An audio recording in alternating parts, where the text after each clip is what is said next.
नमस्कार दोस्तों, मैं जेके मौर्य स्वागत करता हूं आप लोगों का लॉर्ड बुद्धा इंस्टीट्यूट के ऑनलाइन प्लेटफॉर्म पर। साथियों, आज हमारे लिए बहुत गर्व की बात है, बहुत खुशी की बात है कि आज हमारे बीच मिस्टर सुनील कुमार जी उपस्थित हैं।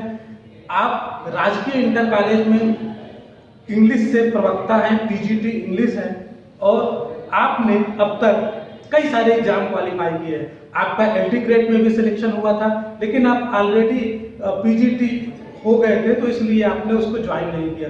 इसके अलावा आपने सीटेट प्राइमरी और जूनियर लेवल का क्वालिफाई किया है। तो देखिए, इससे पहले मैंने आप लोगों को मिस्टर संजय कुशवाहा जी से मिलाया था। जब सफलता मिलती है तो 1 बाय 1 करके लगातार सफलता मिलती रहती है, और जब तक सफलता नहीं मिलती है तभी तक सबसे बड़ी प्रॉब्लम होती है। तो फ्रेंड्स, सबसे पहले जरूरी होती है कि कोई भी एक सफलता हमें मिल जाए। कोई भी जॉब छोटी और बड़ी नहीं होती है, कोई भी अगर जॉब आपको मिले तो आप उसको ज्वाइन करें और उसके बाद आप डे बाय डे आप ग्रोथ करते चले जाएंगे। उससे क्या होता है कि हमारा एक कॉन्फिडेंस बहुत अच्छे लेवल पे पहुंच जाता है। तो मैं ज्यादा न बोल के अब मैं माइक हैंड ओवर करना चाहूंगा मिस्टर सुनील जी को, जो हमारे बीच आए हैं। आप लोगों को आप बताएंगे कि कैसे आपको पढ़ाई करनी चाहिए, इस पढ़ाई के दौरान अपना कॉन्फिडेंस कैसे मेंटेन रखना चाहिए, अपने आप को मोटिवेटेड कैसे रखना चाहिए, क्योंकि आपको पता है कि वैकेंसियां क्लियर होते होते काफी टाइम लग जाता है। आपके सामने एग्जाम्पल है जो प्राइमरी की भर्ती हुई है, तो ढेर सारे उतार चढ़ाव आते रहते हैं और इस दौरान अपने आप को मोटिवेटेड रखना बहुत ही मुश्किल होता है। तो हमारे बीच सिलेक्टेड कैंडिडेट हैं, तो सर हम आपका स्वागत करते हैं हमारे चैनल पर। Thank you sir. और सर, आप बच्चों को हमारे गाइड करने की कृपा करें। Good evening, all of the students. I am very proud inform you that I am selected in PGT, Rajkiya Inter College Sitapur, in English post. So, all student, I want to say only that if you are also trying to go in माध्यमिक school और GIC और नवोदय और KVS और NVS, then you must be trying, but you try in a good way, not a wrong way. और आप प्रयास तो करते हैं सीखने का, पढ़ने का। हर एक स्टूडेंट यही सोचता है we must be success in our target, we must selected in any job in which he is already trying, but it is necessary right way, right guidance, right books and right suggestions of our parents, brothers or teachers or anyone. So all students, if you are trying to go in the profession of teacher, then there are a number of ways that you can got your selection. तो simple से मैं ये बताना चाहता हूँ, अगर आप माध्यमिक में टीजीटी में जाना चाहते हैं तो टीजीटी में होता क्या है कि 60% लगभग ग्रामर आती है और 40% जो है लिटरेचर आती है। अब टीजीटी की तैयारी आप कर रहे हैं, माध्यमिक की तैयारी कर रहे हैं, टीजीटी की तैयारी कर रहे हैं, तो 40% आपका केवल लिटरेचर आएगा, जिसमें से 4 राइटर हैं। आप ऑलरेडी उन राइटरों के बारे में जानते हैं, Shakespeare, Wordsworth, John Milton and Galsworthy. तो आपको इन 4 राइटरों को पढ़ना होगा। उसके बाद लिटरेरी टर्म्स है, और इसके बाद से अगर जाते हैं लैंग्वेज पोर्शन में, तो लैंग्वेज में आपको ज़्यादा तैयारी करनी पड़ती है, वोकैब पूरी तैयारी करनी पड़ती है, पूरी ग्रामर A to Z आपको तैयारी करना पड़ता है। और इस तरीके से अगर टीजीटी में जाना चाहते हैं तो उसमें अगर आपका ग्रामर मजबूत है, फिर आप टीजीटी में मतलब आपको सिलेक्शन मिल सकता है, कोई समस्या नहीं है। अगर पीजीटी में जाना चाहते हैं तो फिर उसमें लिटरेचर आपकी मजबूत होनी चाहिए। ऐसा नहीं है कि ग्रामर बिल्कुल ना आवा, लेकिन ग्रामर का अपेक्षा आपका लिटरेचर स्ट्रांग होना चाहिए। उसमें लिटरेचर नियर अबाउट 60 से 65% लिटरेचर पूछता है और 35 से 40% तक ग्रामर पूछता है। तो सबसे पहले आपको अगर तैयारी करना है, बढ़िया तैयारी करना है, अगर आप एक ठान ही लिए हैं कि आपको सिलेक्शन लेना ही है, एट लास्ट है, एट एनी रेट है, किसी भी कीमत पर आपको सिलेक्शन ही लेना है, तो सबसे पहले एक अच्छा सा गाइडेंस अपनी चूज करिए। जरूरी नहीं है कि आप कोचिंग जा रहे हों, नहीं भी जा रहे हों, सेल्फ स्टडी कर रहे हों, ऑनलाइन क्लासेस ले रहे हों, यानी किसी न किसी के गाइडलाइन में आप रहिए, जिससे आपको ये मतलब जो आपको सही रास्ता बता सके, सही चीज़ें बता सके। तो सबसे पहले जो स्टूडेंट पढ़ते हैं, पढ़ने का तो कोई कहता है 6 घंटा पढ़ लेता हूँ, 7 घंटा पढ़ लेता हूँ, 8 घंटा, 10 घंटा, तो घंटा गिनाने से किसी का सिलेक्शन नहीं होता। सिलेक्शन होता है एक उसका सही तरीके से, एक उसका ट्रिक होनी चाहिए, एक टेक्नोलॉजी होनी चाहिए। जैसे एक टीचर एक क्लास में 100 स्टूडेंट को पढ़ाता है, 100 को नौकरी नहीं लग जाती है। बिल्कुल सही कहा सर आपने। और वही टीचर पढ़ाता है, वही भाषा पढ़ाता है, कोई अलग से किताब नहीं पढ़ाता है, 100 बच्चे वही चीज़ें सीखते हैं, लेकिन उसमें से होता क्या है कि 30, 35, 40 बच्चों को नौकरी मिलती है और 60 बाहर हो जाते हैं।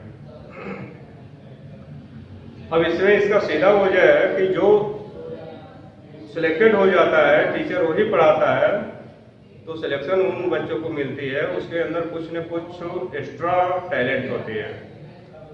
उस एक्स्ट्रा टैलेंट के बारे में हम आपको बताना ये चाहते हैं कि जैसे आपको लिटरेचर से मैं बात कर रहा हूँ, लिटरेचर के बारे में बता रहा हूँ। जैसे आप टीजीटी की तैयारी कर रहे हैं, 4 राइटर आपके सामने हैं और 4 राइटर को आपको तैयार करना है। स्टूडेंट की एक सबसे कमजोर मैं पहलू देखता हूँ, वो क्या करता है कि जब भी उठाएगा, अगर शेक्सपियर को उठाना है तो पढ़ेगा कि शेक्सपियर वाज बॉर्न इन इस तरीके से, और 1564 उसके जन्म से शुरू करता है और मृत्यु तक पढ़ता है। फिर पढ़ेगा ये प्ले इसकी इस समय आई थी, वो प्ले उस समय आई थी।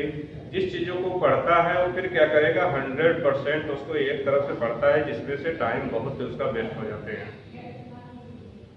उसको पढ़ने का तरीका ये है कि शेक्सपियर कब पैदा हुआ था, ये तो आप 50 सैकड़ों चक्कर पढ़ चुके हैं। शेक्सपियर कहाँ पैदा हुआ था ये भी आप पढ़ चुके हैं।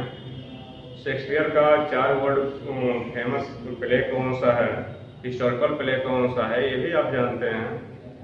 तो आप 100% न पढ़िए हर एक बार, आप केवल 10% पढ़िए। और 10% कैसे आप पढ़ेंगे, 10 से 20% आपको पढ़ना है। आप जब भी किसी चीज यानी किसी राइटर को टच करिए तो उसमें से यही चीजें पढ़िए जो आपको नहीं आता है, उसका एक शॉर्ट नोट बनाइए और उसमें से जो जानते हैं उसको बार बार टच करने की कोई आवश्यकता नहीं है। जिसको आप नहीं जानते हैं उसको पढ़ें। एग्जाम्पल के तौर पर जैसे hand book of English literature Sudhir Kumar Arora के अगर उठाएंगे आप, तो विलियम शेक्सपियर के मान लीजिए 165 या 200 क्वेश्चन बनाया है, तो आपको 200 क्वेश्चन पढ़ने की आवश्यकता नहीं है। उसमें से अगर 200 क्वेश्चन पढ़ते हैं तो 200 में से ऐसे 10-20 क्वेश्चन होंगे जो बिल्कुल आपको आता नहीं होगा। बस आप उसी को तैयार करिए और जो जानते हैं उसको बार बार पढ़ने की कोई आवश्यकता नहीं होती है। तो इसी तरीके से आप फिर जॉन मिल्टन को उठाएंगे तो जॉन मिल्टन को फिर आप 100% तैयारी करिए। फिर अगर देखिए कि किसी बुक से आप सॉल्व करते हैं तो बार बार उसी चीज़ को मत पढ़िए जो चीज़ आप जानते हैं, उसके बारे में वो करिए। अरे 200-250 जो भी क्वेश्चन आप सॉल्व करना चाह रहे हैं उसको सॉल्व करिए। सॉल्व करने के बाद उसमें से ऐसे कुछ मिल जाए, क्वेश्चन मिलेंगे जो आपको समझ में नहीं आता होगा, तो उसका देखिए कहाँ से सोर्स है, कहाँ से लिया गया है, किस बुक से क्वेश्चन आया है, फिर उसको कहीं एक नोट्स बना लीजिए, उसी नोट्स को बार बार आप पढ़िए और उसको पढ़ करके फिर आप क्या करिए, उसको तैयारी करिए। फिर आप इसी तरीके से 4 राइटर टीजीटी के चारों राइटर के अगर इस तरीके से पढ़ लेंगे तो आपका सिलेक्शन 100% है कि श्योर है कि हो ही जाना है। दूसरी तरीका और बता रहे हैं कि सबसे पहले आपको डीपली स्टडी करिए। पूरी ऐसा नहीं है कि आप काम चलाओ पढ़े, क्योंकि कंपटीशन का दौर है। ऐसा है नहीं कि जितने वैकेंसी निकली है उतने ही स्टूडेंट उसमें बैठ रहे हैं और सभी का सिलेक्शन हो जाना है। कहीं अगर 1000 सीट निकलती है तो 10 लाख कम से कम उसमें फॉर्म पड़ते हैं। तो इस तरीके से सभी को आपको पीछे करना है। और उनको कैसे पीछे कर पाएंगे, उसका एक सीधा साधा माध्यम यह है कि सबसे पहले आप जैसे टीजीटी की तैयारी करते हैं तो 4 राइटर हैं, चारों राइटरों का आपको ओरिजिनल बुक्स रखिए, मूल बुक्स रखिए। जैसे जॉन मिल्टन का है तो सिलेक्टेड कोई पोएम 1-2 बुक जरूर लिख रखिए। उसके बाद उनकी और जो प्ले वगैरह हैं या इपिक है, उन्होंने पैराडाइज लॉस्ट लिखा है तो उसके बुक फर्स्ट, सेकंड, थर्ड इस तरीके से 1-2 बुक जरूर अपने पास रखिए और उसको पूरी पढ़िए। बुक्स पूरे पढ़ने के बाद फिर उसमें से जो क्वेश्चन बनते हैं तो पहले सबसे पहले एक करिए कि राइटर के बारे में पढ़िए। राइटर के बारे में पढ़ने के बाद आप उनकी जितनी पोएम वगैरह है जो फेमस वगैरह है उसको पढ़ते जाइए, नोट्स बनाते जाइए। जब इतना आप काम कर लेते हैं, पूर्ण रूप से एक यानी राइटर को पढ़ लेते हैं, तो दूसरी बुक एक हिस्ट्री का है जो W.J. लॉन्ग की है, हिस्ट्री ऑफ इंग्लिश लिटरेचर, उसको पढ़िए। और उस बुक को भी आपको फिर वही हम बताएंगे कि आपको पूरी बुक फिर नहीं पढ़ना है, केवल उतनी ही पढ़ना है जितने कि जैसे जॉन मिल्टन को पढ़ रहे हैं तो जॉन मिल्टन का अर्थात प्यूरिटन एज खोलिए और प्यूरिटन एज ही पढ़िए। उसमें प्यूरिटन एज से रिलेटेड उनके जो कंटेम्प्रेरी और पोएट हैं उनके बारे में भी पढ़ लीजिए और जॉन मिल्टन को पूरी पढ़ लीजिए। उस हिस्ट्री ऑफ इंग्लिश लिटरेचर जो W.J. लॉन्ग की बुक्स है उसको पढ़ लीजिए। अब ये दोनों बुक्स पढ़ने के बाद आपकी मार्केट में बहुत ही पॉपुलर, बहुत ही अच्छी मेरी पढ़ी हुई बुक्स है और उस पर मुझे बहुत ही कॉन्फिडेंस है। यूथ कंपटीशन की जो बुक आती है उसको आप उठाइए और उसमें जितने क्वेश्चन हो प्रीवियस ईयर वाली जो बुक होती है। हाँ जी सर। तो यूथ कंपटीशन का था तो उस बुक्स को उठाइए और जितने उसमें दिए हैं जॉन मिल्टन का, यानी अब तक जो भी एग्जाम हुआ है उसमें वो दिया है और उसके बारे में पूरे सॉल्यूशन भी दिया है। फिर क्या करिए, उस बुक्स को पूरे एक तरफ से सॉल्व करते चले जाइए। जब उस बुक्स को सॉल्व करेंगे, अब ऑलरेडी जॉन मिल्टन के कई बुक्स आप पढ़ चुके हैं, पैराडाइज लॉस्ट पढ़ चुके हैं, उसकी पोएम पढ़ चुके हैं और जो भी उनकी लाइफ है वो भी पढ़ चुके हैं, बायोग्राफी उनकी जो भी है वो भी पढ़ चुके हैं। उसके बाद हिस्ट्री ऑफ इंग्लिश लिटरेचर जो W.J. लॉन्ग को उसको पढ़ चुके हैं। तब जाकर के उस कंपटीशन को एक बार आप सॉल्व करिए। जब उसको सॉल्व करने लगेंगे तो आपको बहुत आनंद आएगा, ऐसा लगेगा कि सारे क्वेश्चन मेरा पढ़ा हुआ मिल रहा है। अच्छा सर, मैंने देखा है कि बहुत सारे बच्चे ऐसे होते हैं जो पहले ही उठा लेते हैं इस यूथ पब्लिकेशन की बुक या फिर घटना चक्र को और उसको सॉल्व करके उसका एक्सप्लेनेशन याद करने की कोशिश करते हैं। नहीं, कौन सा तरीका सही है? तो ये तरीका उनका बिल्कुल नहीं सही है। सबसे पहले तो ये है कि अगर वो विदाउट ओरिजिनल बुक्स को पढ़े, without history of English literature W.J. Long को पढ़े, अगर डायरेक्ट यूथ कॉम्पिटिशन के या शिल्पी के या किसी के नहीं बुक को उठाएंगे तो उसमें ये होगी कि बहुत से ऐसे क्वेश्चन होंगे जो उनको आ नहीं रहा होगा और जिससे वो बहुत ही ज़्यादा डिसअपॉइंटमेंट हो जाएंगे, बहुत ज़्यादा डिस्ट्रेस हो जाएंगे और उनको लगेगा कि मुझे कुछ आ नहीं रहा है। और जब तक अपने ऊपर कॉन्फिडेंस नहीं आएगी तब तक आपको कुछ भी नहीं कर सकते हैं। तो कॉन्फिडेंस अपने ऊपर लाने के लिए, स्वयं यानी सेल्फ कॉन्फिडेंस होने के लिए सबसे पहले आप ओरिजिनल मूल बुक्स पढ़ें। उसके बाद से फिर क्या करें, हिस्ट्री ऑफ इंग्लिश लिटरेचर पढ़ें। फिर और कोई बुक्स आप पढ़ना चाहते हैं जो आपको अच्छी लगती है उस तरीके से पढ़ें। फिर जा करके आप यूथ कॉम्पिटिशन का उस बुक्स को उठाएं या शिल्पी का उठाएं या कोई भी मार्केट में जो भी बुक आप जानते हो कि हाँ मेरे लिए सही है तो उसको उठाएं, फिर उसको सॉल्व करें। जब उसको सॉल्व करेंगे तो कम से कम उस यानी बुक्स को 2 से 3 बार तक सॉल्व करें। एग्जाम जब तक है उसके पहले 2-3 बार जरूर उसको सॉल्व करें।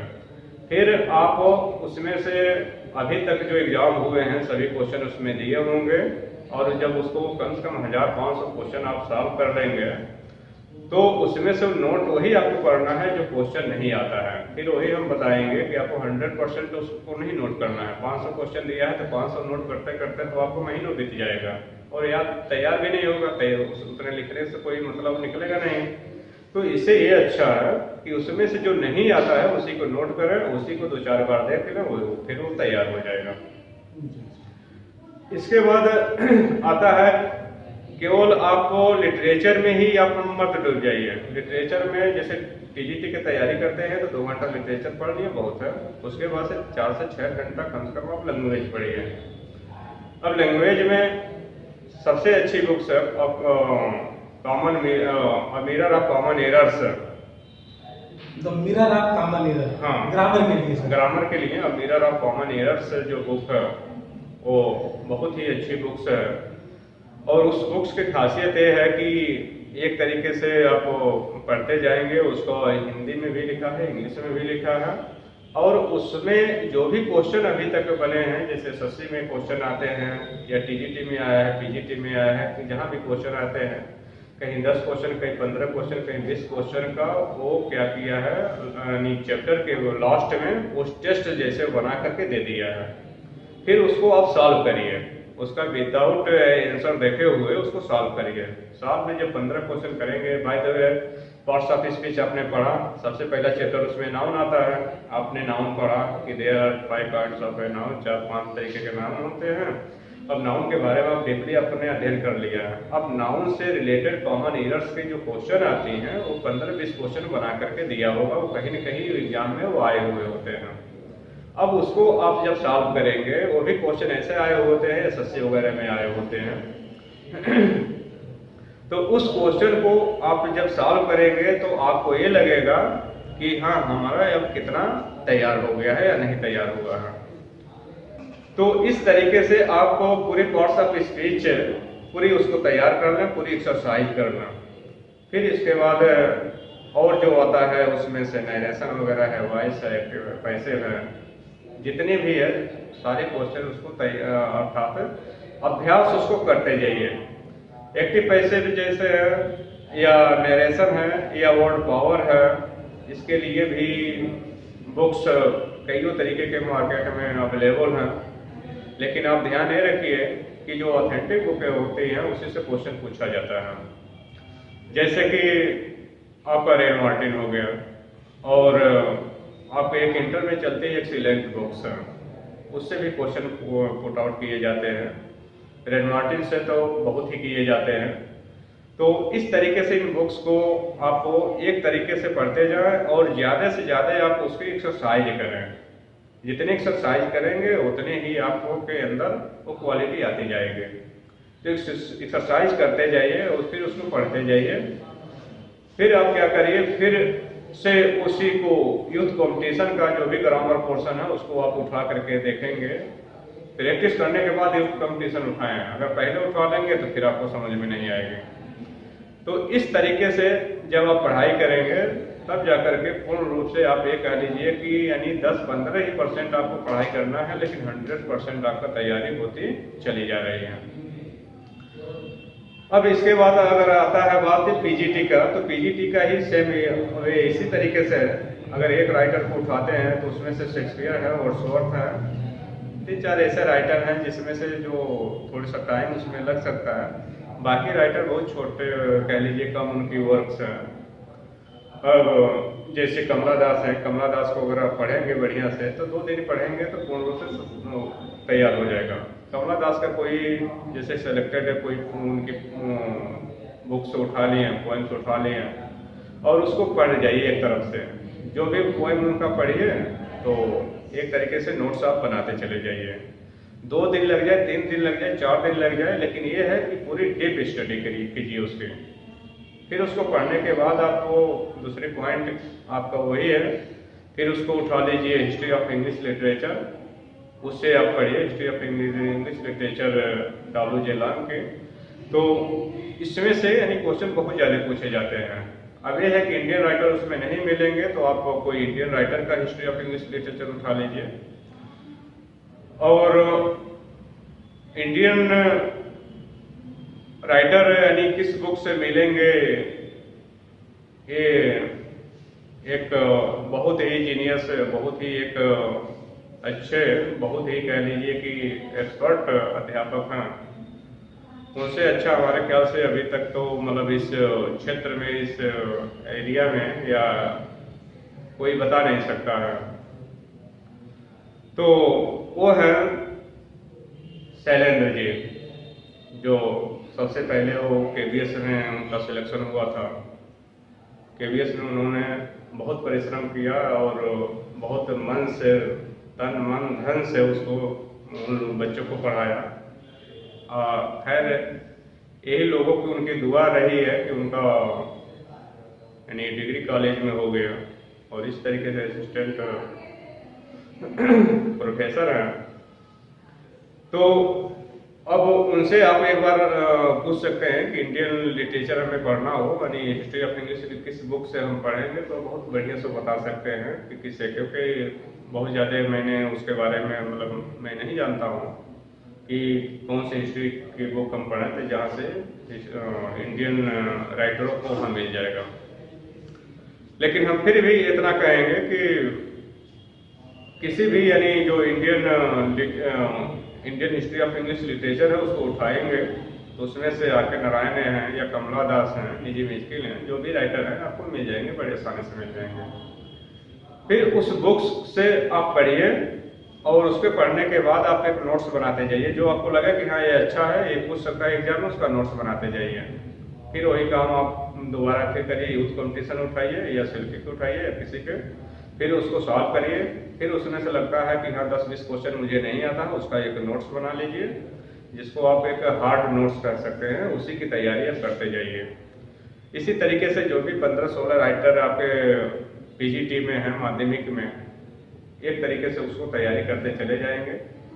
फिर अब नंबर आते हैं ग्रामर की, तो ग्रामर में आपको बहुत ज़्यादा टाइम नहीं देना होगा अगर PGT के आप स्टूडेंट हैं तो।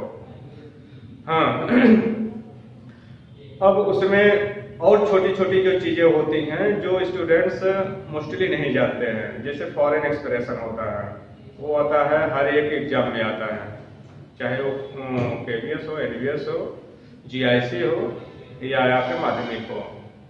तो उसमें फॉरेन एक्सप्रेशन आता है। तो फॉरेन एक्सप्रेशंस किसी भी बुक को, कॉम्पिटिटिव बुक्स को उठाएंगे TGT PGT का, तो सभी में दिया है जो हर एक एग्जाम में पूछा जाता है। इसके बाद लिटरेरी टर्म्स है। लिटरेरी टर्म्स आपको हमेशा उसको पढ़ते रहिए और उसको ऐसा न पढ़िए कि आपको एक तरीके से उसको रट रहे हैं, ऐसा नहीं पढ़िए। जैसे आप कोई पोएम पढ़ रहे हैं, कोई चीज़ पढ़ रहे हैं, उसमें कोई चीज़ आपका फंस जाता है, जैसे कोई बुक्स पढ़ते हैं तो आपको कोई वर्ड मीनिंग नहीं समझ में आती है, तो क्या उठाते हैं, डिक्शनरी उठा लेते हैं। तो डिक्शनरी जिस तरीके से उठाते हैं उसी तरीके से लिटरेरी टर्म्स की एक बुक रखिए और उस बुक्स से आप क्या करिए, फिर उसको देखिए कि हाँ ये क्या है। जैसे तर्जमा है, ब्लैंक वर्स क्या है, फ्री वर्स क्या है, या बैलेट क्या है, ओड क्या है, एपिक क्या है, सोनेट क्या है। तो इस तरीके से एक तरीके से पढ़िए। अब जैसे आई बात आपके सोनेट के, तो सबसे पहले तो ये देखिए कि सोनेट यानी किस वर्ड से लिया गया है सोनेटो, तो इसके फादर कौन है, इस तरीके से देखिए। फिर सोनेट को इंग्लैंड में किसने लाया है। तो ऐसे ऐसे सोनेट को आप पढ़िए। तो सोनेट के एक तरीके से आप पढ़िए, ये नहीं कि हाँ sonnet is a very short poem of 40 lines, it is divided into 2 parts of and sestet, इस तरीके से नहीं। जो सभी स्टूडेंट्स जानते हैं उतना ही जानेंगे, तो फिर वही चीजें होगा कि जो 100 बच्चों को एक टीचर पढ़ा रहा है तो उसमें 100 का सिलेक्शन नहीं होता है, उसमें 30-40 का ही होता है। वजह यही होता है कि और जो स्टूडेंट्स होते हैं वो सारी चीज़ों को बहुत बढ़िया से नहीं जान पाते हैं कि हमें क्या पढ़ना है क्या छोड़ना है। तो सोनेट में आपको इस तरीके से पढ़ना है कि एक तरीके से आपको पढ़ना है कि सोनेट सबसे पहले इसका यानी बर्थ कहाँ, अर्थात ये कहाँ से लिया गया है, इसकी ओरिजिन क्या है, इसके फादर कौन है, ये सोनेट आया तो इसके कितने प्रकार के सोनेट है, जैसे इटालियन सोनेट, शेक्सपियरियन सोनेट, तो मिल्टॉनिक सोनेट। तो इस तरीके से आप सोनेट को डिवाइड करेंगे तो फिर कितने पार्ट में बांटा गया है, इसकी राइम स्कीम क्या है, ये सारी चीजें उसके समझ लीजिए कि एक तरीके से आपके उसकी बाल के खाल उधेड़ रहे हैं, उस तरीके से सोनेट के बारे में जानिए। यही चीज आपकी इपिक होती है। जब इपिक पढ़ना शुरू करें तो इपिक फिर पढ़े कि हाँ तीन यानी कितने प्रकार की इपिक होती है, तो फिर एक तरीके से इपिक का बनी इपिक पढ़ना शुरू कर दें। तो फिर उसका देखें कि हाँ इपिक किस वर्ड से लिया गया है, फिर उसको देखें कि कहाँ से आया है इपिक, सबसे पहले इपिक कौन लिखा था, इपिक कितने यानी बुक्स में डिवाइडेड हो सकती है होती है तो उसको इपिक कहते हैं। अगर हम यानी 11 बुक में लिख देंगे तो क्या वो इपिक नहीं होगी, या 12 बुक में लिखेंगे तभी ही इपिक होगी, यानी इसके पीछे क्या कॉजेस है इसको भी। फिर इसी तरीके से ब्लैंक वर्स, फ्री वर्स क्या होते हैं, इस चीज फिर मीटर क्या होता है, फुट क्या होता है, इन चीज़ों को आप एक तरीके से अध्ययन करते जाएंगे तो आपको पूर्ण रूप से ये तैयार हो जाएगा। तो जब आप पोएम पढ़ते हैं तो उसमें लिटरेरी टर्म्स की जरूरत पड़ती है, तो आप तुरंत डिक्शनरी ही जैसे आप लिटरेरी टर्म्स की बुक्स को उठा लीजिए और वहाँ से आप अध्ययन करिए, फिर ये आपको तैयार हो जाएगा। इसी तरीके से और जो होते हैं यानी जैसे छोटे छोटे और क्वेश्चन यानी पूछे जाते हैं, टीजीटी हुआ या पीजीटी हुआ, वो क्वेश्चन इस तरीके से जैसे what is the sound of that insects, animals, birds, यानी इनके आवाज को क्या कहते हैं, तो उनके आवाज को क्या कहते हैं, वो क्वेश्चन पूछ लेता है। दो हर एक एग्जाम में पूछ लेता है। वो सभी स्टूडेंट क्या करते हैं, सोचते हैं कि मतलब ये छोटे छोटे जो चीजें होती है, जो 10-15 क्वेश्चन जो आते हैं, इस लोगों को ध्यान नहीं देते हैं चीजों को। तो उन चीजों को फिर यानी डोमिसाइल आप देख लीजिए कि कौन कहाँ रहता है, यानी डॉग्स का होम को हम क्या कहते हैं, कैट के होम को क्या कहते हैं, या लायन के होम को हम क्या कहते हैं, एलिफेंट कहाँ रहते हैं, इस तरीके से हम यानी तैयार उसको करना है। उससे वहाँ से भी क्वेश्चन पूछे जाते हैं। इसके बाद अगर आप बात अगर इस समय अभी जल्दी में वैकेंसी वगैरह आई हुई हैं, इससे पहले माध्यमिक आया था, किसी कारणवश से उसमें रोक लगी हुई है, लेकिन वो भी जल्दी ही आ जाएगा। अब जो इस समय फॉर्म भरे जा रहे हैं 18 जनवरी तक जो लास्ट डेट है आपका जीआईसी का, जीआईसी में बहुत ही अच्छी अपॉर्चुनिटी है, लेकिन इसमें एक चीज़ ये देखने को आया है कि पहले जो सिलेबस हम लोग तैयारी किए थे, जो हम लोग पेपर दिए थे, उससे थोड़ी सा चेंज हो गई है। चेंज ये हो गई है कि उसमें पहले होता था मल्टीपल चॉइस क्वेश्चन आते थे, ऑप्शनल वाले आते थे, अब उसमें कुछ रिटेन हो गया है। और पहले से इसका थोड़ा टफ बनाने का कोशिश भी किया है, जैसे प्री और मेंस अर्थात सिविल जैसे बना दिया है, लेकिन इसमें कुछ कोई डरने की कोई आवश्यकता नहीं है बहुत सही। जैसे जो इतने स्टूडेंट इंग्लिश के हैं, वो कहीं न कहीं इंग्लिश को छोड़ करके अदर सब्जेक्ट में वो पुअर होते हैं, थोड़ा सा कह लीजिए कमज़ोर होते हैं। तो इसलिए अगर ये मत सोचिए कि हमें इंग्लिश के अलावा और कुछ नहीं आती है तो दूसरे को बहुत कुछ आती होगी, ऐसी कोई बात नहीं है। अगर आपका सब्जेक्ट बढ़िया से तैयार है तो अदर में ऐसा नहीं, बैंकिंग जैसे इसका पेपर नहीं है कि आप रीजनिंग में इतना नंबर नहीं पाएंगे तो आउट हो जाएंगे, या मैथ में इतना नंबर नहीं पाएंगे तो आउट हो जाएंगे। हाँ, स्कोरिंग करने के लिए आप अच्छी तैयारी इसकी कर सकते हैं, लेकिन ये इतना 99% है कि इंग्लिश के स्टूडेंट, जहाँ तक मेरा एक्सपीरियंस है, वो ऐसा नहीं है कि आपको नहीं आता है तो दूसरे को बहुत कुछ आता होगा, बहुत अच्छा आता होगा। तो सबसे पहले अगर इसकी जीआईसी की आप तैयारी करना चाहते हैं तो बहुत ही अच्छी जॉब है कह लीजिए। और इसकी तैयारी करने के लिए यानी फर्स्ट पेपर जो होगा 80 नंबर का, जो जनरल पेपर होगा 80 नंबर का सब्जेक्टिव होगा, 40 नंबर का जो है आपका इस तरीके से जनरल क्वेश्चन वगैरह होंगे, जिसमें से मैथ, रीजनिंग, हिंदी वगैरह से अर्थात 40 क्वेश्चन इस तरीके से आएंगे। और इस तरीके से यहाँ रीजनिंग पढ़ाने के लिए या मैथ पढ़ाने के लिए इस संस्था में लॉर्ड बुद्धा इंस्टीट्यूट लखनऊ में बहुत ही सही तरीके से यानी कोचिंग चल रहा है, ऑनलाइन ऑफलाइन दोनों ही व्यवस्था है। और मेरे जो बेस्ट फ्रेंड जेके मौर्य यानी जितेंद्र मौर्य जी हैं, तो जितेंद्र मौर्य जी जिस तरीके से शैलेंद्र मौर्य जी पूर्ण रूप से डिवोटेड हो, जिस बच्चे के पीछे वो पड़ जाते हैं, किसी बच्चे को सिलेक्शन दिलाना है तो दिलाना है, अपनी मतलब कुछ होप है या ना हो। शैलेंद्र, उनका नाम आप लोग जानते होंगे, एसके सर के नाम से फेमस है।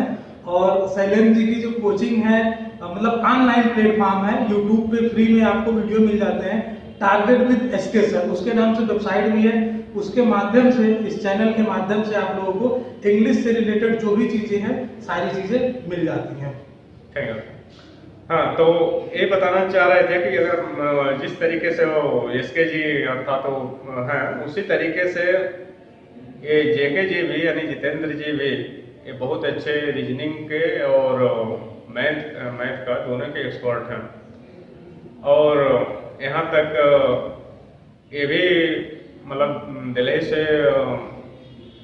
रिटर्न हुए हैं और दिल्ली में इन्होंने यूपीएससी का मतलब पूर्ण रूप से तैयारी किए हैं, मेंस तक ये पहुँचे हैं।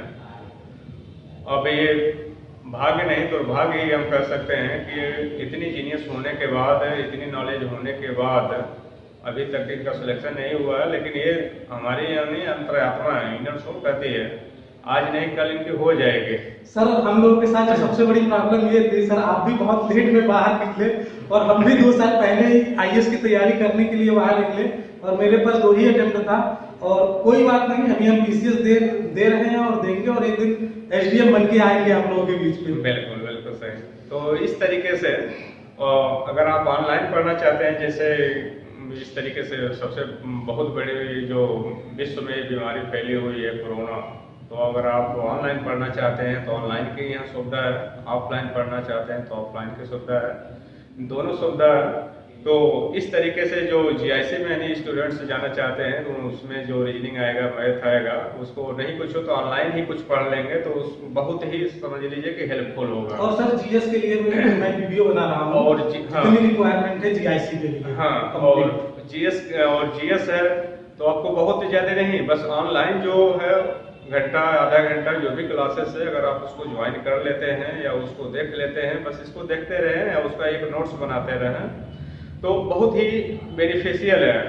इस तरीके से एग्जाम में आप उसको कर सकते हैं। लेकिन फिर हम वही कहेंगे कि इतना सब करने के साथ साथ आप अपने सब्जेक्ट पर अगर स्पेशल कमांड रखते हैं, बढ़िया नॉलेज रखते हैं, तो उसमें कोई यानी मुश्किल बातें नहीं हैं। तो आपके अंदर यानी घंटे गिनाने नहीं है, आपको केवल ये चाहिए, टेक्निक चाहिए कि हमें पढ़ाई कैसे करना है, क्या पढ़ना है, क्या छोड़ना है। ये नहीं कि आप पूरी पोथी पढ़ते चले जा रहे हैं उसमें से कुछ मिल रहा है, ये नहीं है। आपको उतने ही पढ़ना है जितने से आपका सिलेबस है, जितने से आना है। स्टूडेंट एक चीज़ और कमी करते हैं, वो यही नहीं पता उनको होता है कि हम कौन सी बुक्स पढ़ें, कहाँ से पढ़ें, किसे गाइडलाइन लें, क्या करें क्या नहीं। एक तरीके से बुक उठाएंगे उसको इस तरीके से यानी रामायण जैसे पढ़ते चले जाएंगे, तो ऐसा नहीं होता है।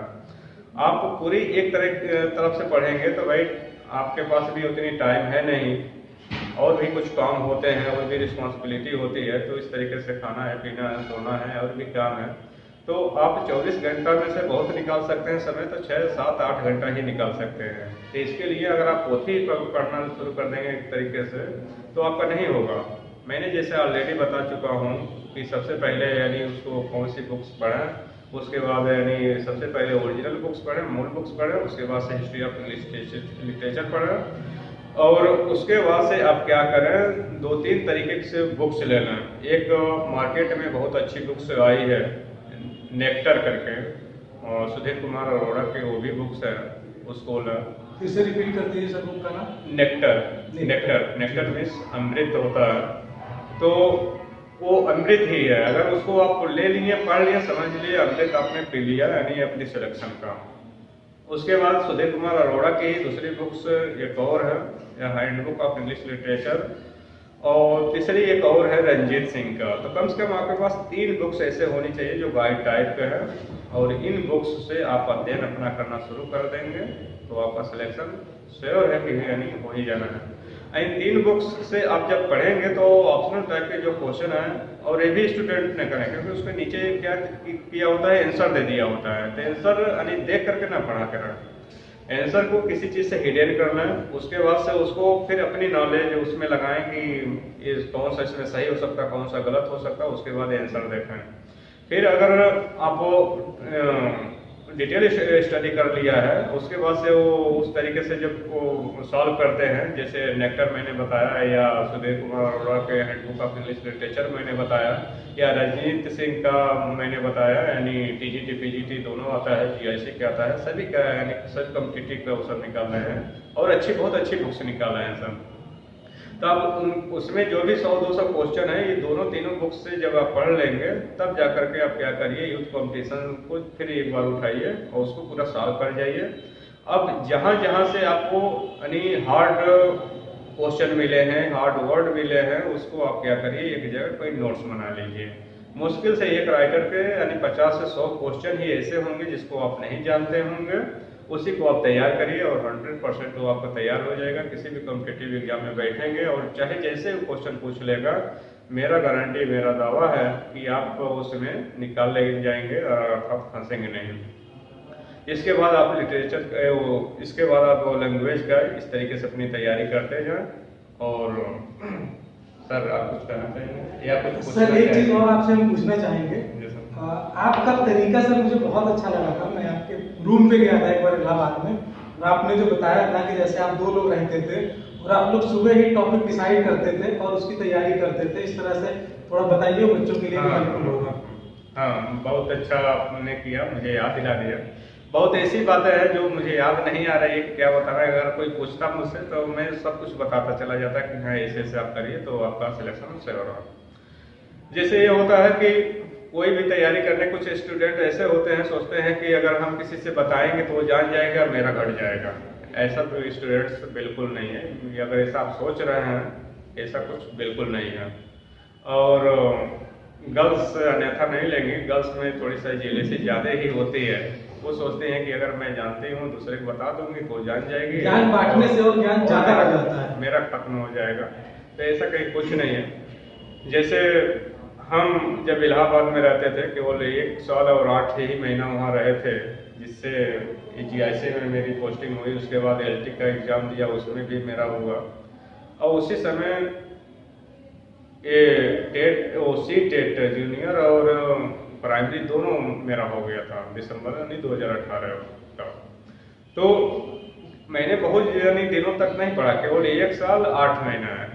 और ये सोचिए कि 1 साल 8 महीना में अगर इतने एग्जाम में निकाल सकता हूँ और इतनी रिस्पॉन्सिबिलिटी होते साथ में रखते हुए जब मैं निकाल सकता हूँ, तो आप हमारे ख्याल से जो आप लोग तैयारी कर रहे हैं, आप लोगों के पास तो इतनी ज़्यादा रिस्पॉन्सिबिलिटी भी नहीं होगी। अब बच्चों आपको बता दें कि सर ऑलरेडी मैरिड हैं, आपके 3 बच्चे हैं, और उन सब की जिम्मेदारी को पूरा करते हुए, इसके पहले आप कोचिंग में पढ़ाते थे, आप डिग्री कॉलेज में भी पढ़ाते थे। उस दौरान आपको समय नहीं मिल पाता था, लेकिन कुछ ऐसा हुआ कि आपने डिग्री कॉलेज को छोड़ा और उसके बाद पूरी तरह से आप लग गए और एट लास्ट आपने सफलता प्राप्त की। Thank you sir. तो इस तरीके से आप उसको पढ़ें तो सबसे पहले क्या होता है, डिस्कस जरूरी है। जैसे जो भी यानी ऑनलाइन भी पढ़ रहे हैं तो आपके संपर्क में कोई ना कोई होगा, आपके मित्र या दोस्त या कोई भी रिलेटिव, यानी कोई ना कोई होगा जिस पर आपका बिलीव हो। तो उसमें जो भी टॉपिक आप पढ़िए तो ये सुबह ही आप डिस्कस कर लीजिए कि आज मैं इस पोएट को पढ़ रहा हूँ, उनसे भी कह लीजिए कि आप भी इसी को पढ़िएगा, या जो वो कहें वो आप उनकी बात मान लीजिए या आप अपनी बात उनको मनवा लीजिए, यानी जैसे सेटलमेंट हो पाए। दिन भर पढ़ने के बाद शाम के आप क्या करिए, अपनी फिर वही डिस्कस करें। जैसे फ़ोन करते हैं तो हालचाल थोड़ा सा छोड़ करके बस यही पूछें कि आपने क्या पढ़ा क्या नहीं पढ़ा। अगर उन्होंने बताया कि मैंने ये पढ़ा वो पढ़ा, फिर उसमें से कुछ आप क्वेश्चन, चाहे किताब खोल करके ही क्यों नहीं पूछिए उनसे, लेकिन उनसे कुछ क्वेश्चन पूछिए। फिर वो आपसे पूछेंगे, आप उनसे पूछिए। इसी तरीके से कम से कम 40 मिनट 50 मिनट अगर आप उनसे डिस्कस करेंगे तो डिस्कस किया हुआ क्वेश्चन कभी वो भूलता नहीं है। एक बार आप अगर रट लेंगे तो भूल जाएंगे 2 दिन में, लेकिन अगर डिस्कस किए होंगे, एग्जाम में बैठेंगे, तुरंत आपके माइंड क्लिक करेगी कि हाँ ये तो मैंने उनसे बात किया था और इस तरीके से है। क्योंकि इस तरीके से मैंने कहीं किताबों में पढ़ करके, कहीं से सुन करके नहीं बता रहा हूँ, खुद मैं इसका एक्सपीरियंस करके बता रहा हूँ।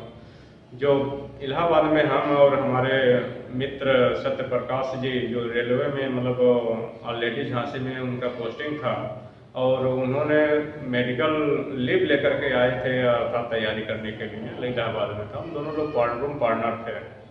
हम लोगों का यानी आदत बहुत ही अच्छी थी और इस तरीके से दिन भर हम लोग तैयारी करते थे। शाम को जब खाना बनाने बैठते थे तो खाना बनाते समय जानते ही हो कि घंटा 1.5 घंटा लग ही जाता है।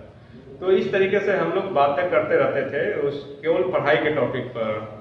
वो कहते थे हाँ मित्र आप बताइए आप क्या पढ़े, और हम उनसे कहते थे और इस तरीके से दोनों लोग उनसे मैं क्वेश्चन पूछता था वो मुझसे पूछते थे और इस तरीके से कम घंटों हम लोग क्वेश्चन पूछते ही रहते थे एक दूसरे से। फिर अगर हम लोग खाना खाने के बाद थोड़ा टहला भी जाता है तो हम लोग टहलने जब निकलते थे तो इस तरीके से फिर वही क्वेश्चन एक दूसरे से बस पूछना शुरू कर देते थे। इसके बाद यही हम लोग का रूटीन बन गई थी और ज़्यादा नहीं बस यही मुश्किल से यानी हम लोग एक दूसरे के साथ एक साल भर ही थे और उनका भी सिलेक्शन हो गया TGT LT ग्रेड में GIC में और मेरा भी हो गया। तो इस तरीके से वो भी रेलवे के यानी वो उन्होंने वो कर दिया, क्या बोलते हैं सर, रिजाइन कर दिया और इस LT में उन्होंने चले आए, अपने घर के पास है, वो भी खुश है और मैं भी, वो भी जहाँ भी रहते हैं वो मेरे बारे में जरूर कहा करते हैं कि हमारा पार्टनर ऐसे थे और हम भी कहा करते हैं। तो इस तरीके से आप भी अगर साथ में नहीं रह सकते हैं कहीं तो कम से कम फोन का माध्यम है जो आप गपशप करते हैं उसको छोड़ करके आप इसी टॉपिक पर यानी चर्चा करें। बिल्कुल सही कहा सर आपने, एक जुनून होना चाहिए। अगर हमें कोई जॉब चाहिए तो हम जो फालतू की बातें करते हैं वो सब न करके हम डिस्कशन क्या करें, अपने टॉपिक से रिलेटेड डिस्कशन करें जो हमारे एग्जाम में पूछे जाते हैं। और जब सोते जागते हर समय आप उसी चीज के बारे में सोचेंगे तो 100% आपके सारे क्वेश्चंस क्लियर होंगे, टॉपिक क्लियर होंगे और एक दूसरे से डिस्कस करके करने में जो मजा आता है ना, जो एक होता है कि अरे मेरा गलत कैसे हो गया, वो जो जिज्ञासा होती है, एक ईगो वाली जो बात होती है उसको लेकर के आप पढ़ते हैं तो उस तरह से आपका होता है। लेकिन बहुत ज्यादा ईगो भी लेने की जरूरत नहीं है। जैसे कुछ लोग ऐसे होते हैं कि वो जो बता दिया है सब उसी को प्रूव करने में जुट जाते हैं, चाहे वो गलत हो या सही हो। तो ऐसे आप कुछ नहीं सीखेंगे। आप सीखने के लिए एक दूसरे से डिस्कस करें, हेल्दी डिस्कशन करना चाहिए। बिल्कुल बिल्कुल सही। हाँ, और दूसरी बात जो जुनून के लिए सब कह रहे हैं, जुनून तो बहुत ही आवश्यकता है और अपने ऊपर आप अपने ऊपर कॉन्फिडेंस रखें, लेकिन एक चीज ये भी ना रखें, ओवर कॉन्फिडेंस कभी ना रखें। कुछ स्टूडेंट ओवर कॉन्फिडेंस रख लेते हैं जिनके वजह से वो सोचते हैं कि मैं तो बहुत हूँ, तुरंत खां हूँ, मेरे सामने कोई ऐसे ही लोग नहीं आते है। हैं। और मैं दूसरे की बातें नहीं कर रहा हूँ, खुद मैं अपनी ही बातें इसको कहना चाह रहा हूँ क्योंकि जो अच्छाइयाँ बताया हूँ तो बुराइयाँ भी बताने में मुझे कोई शर्म नहीं आती है। मैं भी जब डिग्री कॉलेज में गुरुआ में पढ़ाता था तो सोचता था मैं गुरुआ में अर्थात मुझसे ज़्यादा कोई इंग्लिश नहीं जानता होता है। और इस तरीके से TGT जब PGT जब एग्जाम में बैठता था तो कभी 2 नंबर से 4 नंबर से बाहर हो जाता था, या इंटरव्यू भी देते थे तो कभी सिलेक्शन नहीं होता था कम नंबर होने की वजह से। इसकी बिग पॉइंट खुद यही था, अपनी ओवर कॉन्फिडेंस। जब मैं इलाहाबाद गया और वहाँ जा करके हर एक संडे का टेस्ट वगैरह होता था, जब वो टेस्ट में जाते थे तो इस तरीके से जब टेस्ट देते थे तो 125 क्वेश्चन में से ये कह लीजिए कि मेरा कहीं 60-65 क्वेश्चन सही होता था और स्टूडेंट्स का यानी 100 क्वेश्चन यानी प्लस हो जाते थे, 100 प्लस वो कर लेते थे। जब मैंने उनके सामने अपने आप को रखा तब मुझे लगा कि अभी तक तो हम यानी कुएं का मेढक थे। और इस तरीके से क्योंकि बाहर दुनिया में निकले नहीं थे, मुझे अगर किसी को पछाड़ना है तो कंपटीशन के फील्ड में जब जाएंगे उनको साथ में जब टेस्ट देंगे, जैसे SKG लेते हैं हर एक संडे को लेते हैं 15 दिन पर, शैलेंद्र जी अर्थात तो लिया करते हैं, ऑनलाइन पढ़ाते हैं, बहुत मतलब अच्छा चल रहा है उनका। तो जब आप टेस्ट देंगे तब आपकी औकात असली मतलब पता चलेगी कि 10-20 लड़कों में 50 लोगों में जब आप टेस्ट देंगे तब आपको पता चलेगा कि हम कितने अभी पीछे हैं, हमें और कितनी अभी मेहनत करने की आवश्यकता है। तो उसी तरीके से जब इस तरीके से यानी जब उन लड़कों से जब इलाहाबाद में गए देखें कि बहुत मैं पीछे हूँ, तब मुझे तो टेंशन हो जाती थी, एक दिन 2-2 दिन नींद ही नहीं आते थे। तब फिर मैं ये करता था कि एक सप्ताह सोचते थे कि अगले सप्ताह जो है अब इस बार 60 आया है तो अगले बार यानी 70 जरूर लाऊंगा या 65 लाऊंगा। फिर पढ़ाई करते थे।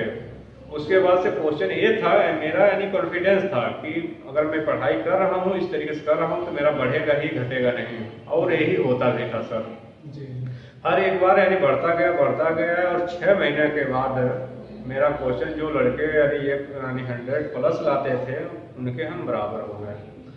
और उसके बाद यानी जब साल भर से ज़्यादा हो गया तब उन बच्चों से अर्थात कभी उनसे ज़्यादा आते थे यानी क्वेश्चन ज़्यादा कर लेते थे और कभी थोड़ा ये वो क्वेश्चन कम कर पाते थे।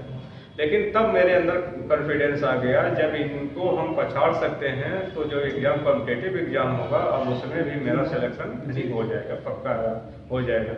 और दूसरी बात एक और, इस समय जो माध्यम है आपका मोबाइल का, आप जैसे मैं भी ऑनलाइन पढ़ाता हूँ अपने स्कूल में, इंटरमीडिएट बच्चों को काम वाम देता हूँ, वो बच्चे आकर के बताते भी हैं सर कि हमें घंटे में या 2 घंटे भर के लिए मोबाइल मम्मी पापा देते हैं तो उसमें हम यूट्यूब देखेंगे या स्नैक वीडियो देखेंगे कि आपका भेजा हुआ ये सब मैटर देखेंगे।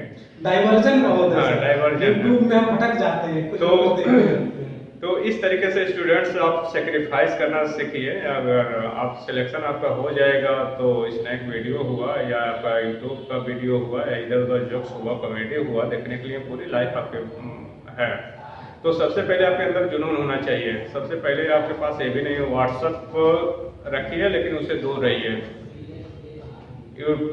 फेसबुक आप चलाइए लेकिन उससे बहुत आप दूर रहिए, अर्थात ना चलाइए ही तो अच्छा, क्योंकि उससे आपको कोई बेनिफिट नहीं मिलने वाला है।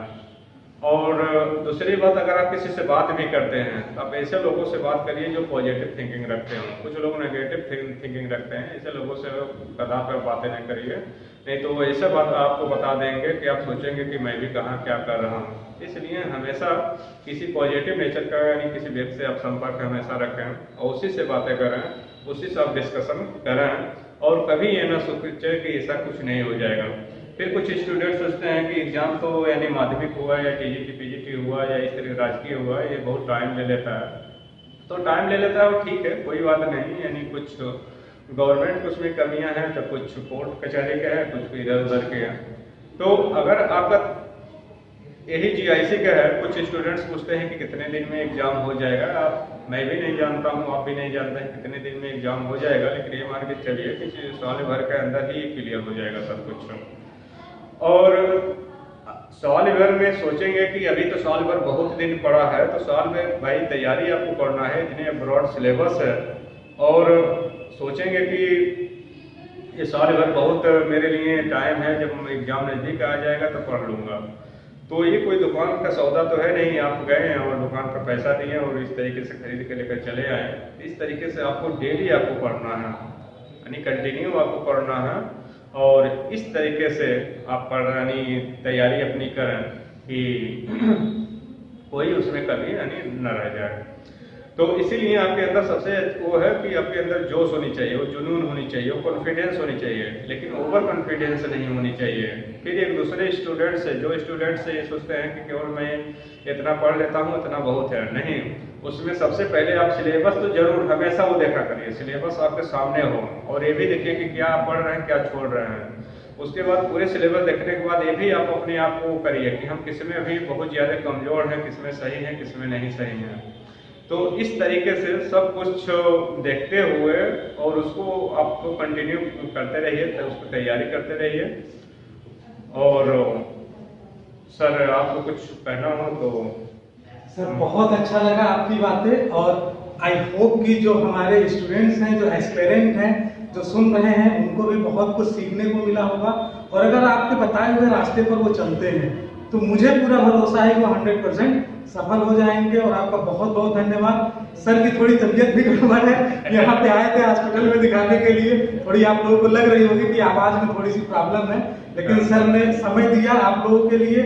और हम आपसे दोबारा अनुरोध करेंगे कि जब भी आपका यहाँ आना हो तो कुछ ना कुछ आप गाइडलाइन देते रहें। और अगर आप लोगों को कोई क्वेश्चन है तो आप लोग कमेंट बॉक्स में लिखिए, सर को मैं फिर से आमंत्रित करूंगा आपके अगर कुछ क्वेरी होगी तो, और सर आप लोगों को पूरी तरह से गाइड करेंगे। बाकी तो एसके सर हैं ही जो आप लोगों को ऑनलाइन फ्री में, जैसे टेलीग्राम का चैनल है एसके सर का या यूट्यूब चैनल है, उस पर बहुत सारी चीजें मिलती रहती हैं, और सर भी हमारे बीच आते रहेंगे। और सर आपसे एक रिक्वेस्ट और है कि जो आप अपने मित्र की बात कर रहे थे उनको भी कभी लेके आइए, और भी जो आपके साथ लोग हों अगर कभी समय मिले तो उनको भी लाइए, ताकि सबको बेनिफिट मिल सके। हाँ स्टूडेंट्स, तो इस तरीके से अगर आपको कोई भी प्रॉब्लम होती है, किसी भी तरीके से प्रॉब्लम होती है यानी, तो आप किसी से जब तक कहेंगे नहीं तब तक कोई यानी आपका सोल्यूशन नहीं करेगा। वो जेके जी से कहेंगे तो इनके लायक अगर सोल्यूशन देने वाला होगा तो तुरंत देंगे, नहीं देने वाला होगा तो हम लोगों को इनवाइट करेंगे, बुलाएंगे, या इस तरीके से हम लोग एक बार थोड़ा सा देर भी कर सकते हैं। लेकिन वो शैलेंद्र जी हैं, उनसे आप कहेंगे तो अपनी सारे काम छोड़ करके आप लोग को सोल्यूशन वो जरूर देंगे। और इस तरीके से आपको रीजनिंग के लिए, मैथ के लिए, जीएस के लिए, जीआईसी में अगर आप तैयारी कर रहे हैं तो और अगर ये चैनल आप सेलेक्ट कर लेते हैं और इस तरीके से अपना कंटिन्यू करते हैं, देखते हैं, तो ये बहुत ही अच्छी सोची समझी और मेरा कॉन्फिडेंस है कि ये बहुत ही अच्छा प्लेटफॉर्म है। और इस तरीके से आप खुद ज्वाइन करें, अपने साथियों को ज्वाइन कराएं। और सबसे बड़ी खुशी ये होती है हमारे अंदर जब हम देखते हैं कि मेरा पढ़ाया हुआ, मेरा बताया हुआ कोई स्टूडेंट यानी सक्सेस हो जाता है, पास हो जाता है, भाई वो मुझे कुछ दे नहीं देता है जी। लेकिन मुझे बहुत बड़ी खुशी होती है। यही क्वालिटी मैंने देखा है शैलेंद्र जी में, यही देखा है जितेंद्र जी में, और मैं भी इसी तरीके से इसी कैटेगरी में ही हूँ कि अगर मेरे बताने से कुछ स्टूडेंट्स का अगर भलाई हो जाती है तो उसमें मेरी यानी कुछ नहीं जाता है, मुझे बहुत ही खुशी मिलती है। Thank you sir. ठीक है दोस्तों, नमस्कार। अब हम लोग मिलेंगे फिर अगले वीडियो में। जैसा भी कमेंट हो आप लोग बताइएगा, और अगर पहली बार देख रहे हैं तो चैनल को सब्सक्राइब कर लीजिए। Thank you. अरे तो बंद हो गया सर, ये कब से बंद हो गया था? नहीं बंद नहीं हुआ। ठीक है।